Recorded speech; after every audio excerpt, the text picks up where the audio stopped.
I found this place thanks to a very detailed map. Just down there, according to the map, there used to be an iron gate. Behind it, to the southeast, lay the international settlement, which was neutral territory. Over on this side, to the northwest, was the North Shanghai Railway Station, which was in the Chinese sector and was one of the main targets of the Japanese attack. The Iron Gate stayed shut to prevent refugees from the Chinese city flooding into the foreign concessions. Then as now, refugees always face the same problems: where to find shelter, where the next meal will come from, and how to get money to buy food.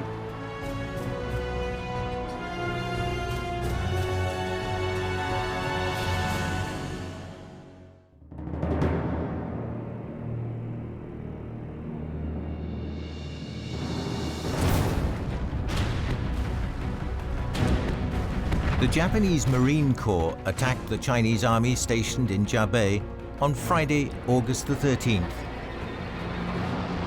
The 813 battle, as it was known, came less than 6 weeks after the July the 7th incident in Beiping, which marked the start of the Sino-Japanese War.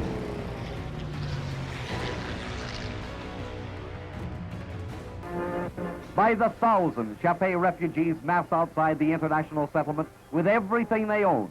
Only the pity of the white foreigners opens the gates to them, and only a small portion can be admitted.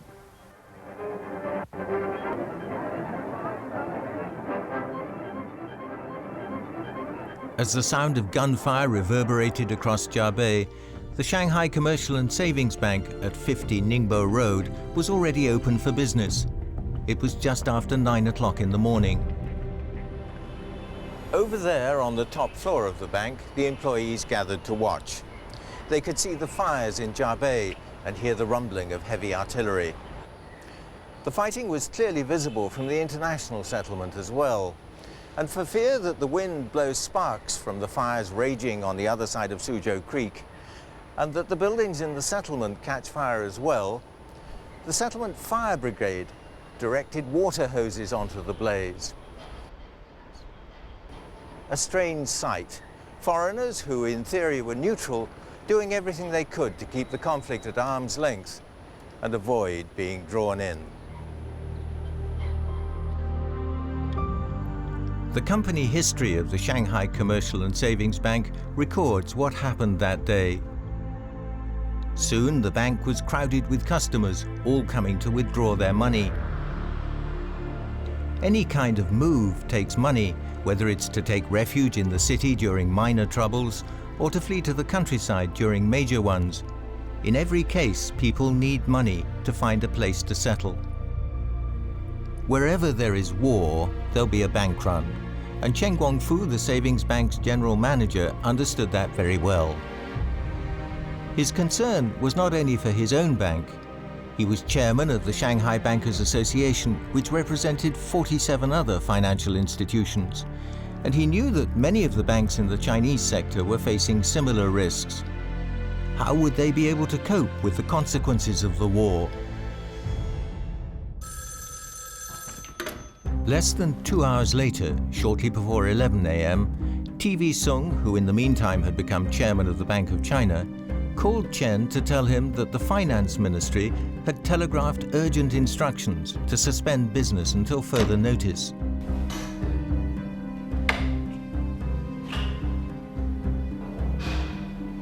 The bank closed as ordered, while large crowds of people gathered outside hoping to withdraw their money.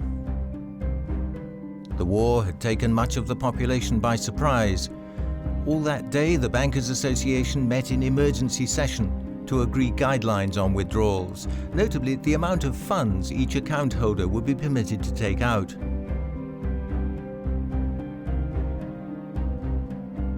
Two days later, the Ministry of Finance issued a ruling entitled Financial Stability Measures in Unusual Times, which laid down that not more than 5% of an account holder's funds might be withdrawn each week, with a ceiling of 150 yuan.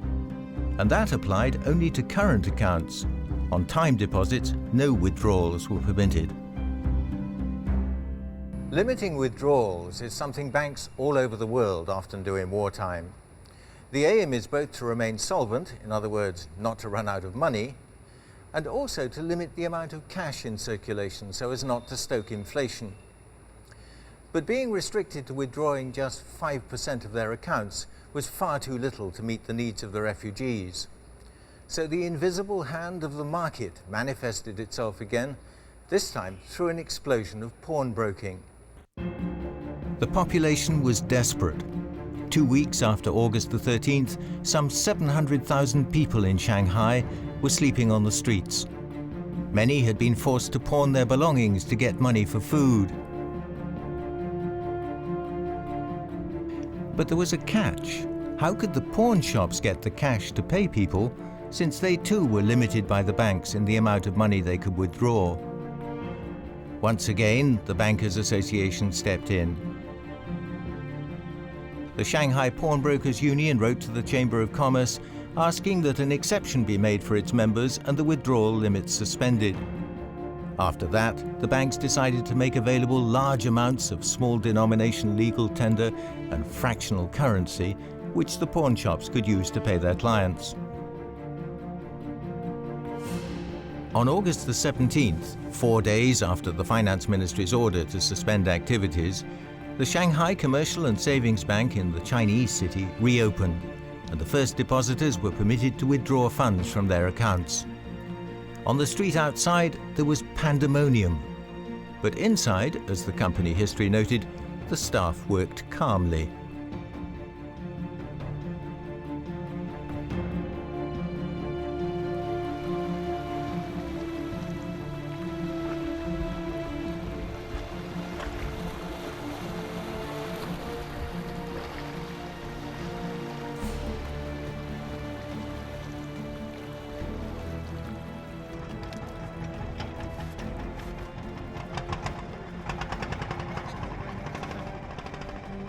This is where the Japanese troops landed in October 1937.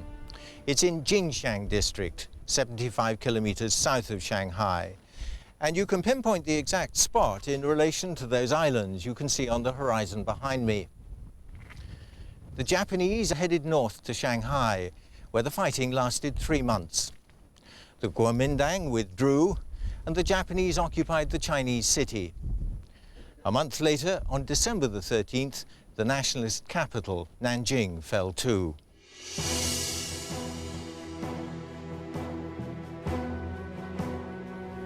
Nanjing this morning has had its 28th raid. I am speaking to you just as the echoes of exploding bombs have died down. Death comes from the clear blue sky, just as it has come to thousands of our innocent people throughout the length and breadth of our land. This is in violation of all treaties and human rights. 12 days after Shanghai was occupied, on the evening of November the 25th, a French passenger ship stood by in the middle of the Huangpu River. T.V. Sung, the chairman of the Bank of China, and other leading financiers were smuggled on board and escaped secretly to Hong Kong. The Shanghai Commercial and Savings Bank hired a British steamer to take key staff to Hankou. It left during the night of November the 30th, together with a couple of hundred refugees who'd stowed away on board. The bank staff spent the night sorting through their books, and according to the company history, were able to begin processing payments at the bank's Hankou branch as soon as it opened the following morning. In order, as the history puts it, that depositors can get their money as soon as possible. By the look of it, the banks in Shanghai coped rather well with wartime. I mean, is that a surprise to you? How do they manage it? What we find from the files is that a protocol was established well before the war began. Please look at this document. Already in early 1936, they realized that there was going to be a war between China and Japan, and they began to plan for it and to establish a management system for wartime banking. So when it came, they were ready. It's very early, 1936. Yes. It's impressive. 中日交涉，形势严重，我国不甘于属亡国之劝，故战事危机一触即发。本行之准备应付事变，无时不在慎重周详之计划中。So, as these archive documents show, more than 9 months before the war broke out, the Shanghai Commercial and Savings Bank had issued detailed instructions to its 30 or more branches throughout the country on how to respond to wartime conditions. To designate personnel to handle official seals, passwords, deeds, and other documents during emergencies, to seal up and secure materials that had to be left behind, and to maintain communications with head office.